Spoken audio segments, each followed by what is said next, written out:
Al omdat ek besef het, mens moet dit 'n prioriteit maak om geestelik, emosioneel gereed te wees vir dit waarvoor jy passievol is. Dit is altyd so maklik om net te hardloop. Ek bedoel, ek nog altyd geweet ek wil met mense werk.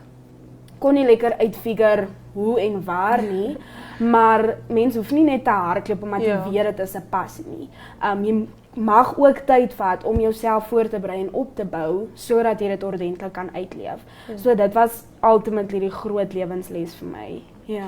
Ek het ook in naskool het ek so, wel dit is so in die middel geval en op die ouende het ek 2 jaar eers later gaan swat en vir my persoonlik was dit die beste keuse wat ek ooit kon gemaak het. Ek was vir so 'n jaar oor see en het gaan op en ek het altyd gedink nee, ek wil eendag met kinders werk. Ek het 'n passie vir kinders, ek love kinders. En toe sê almal nee, word 'n kleutersonderwys. Dus ek dink ek is so lief vir kinders nie. Maar en ek het hierdie jaar gaan op en ek het so baie van myself geleer, so baie van die lewe daar buite geleer en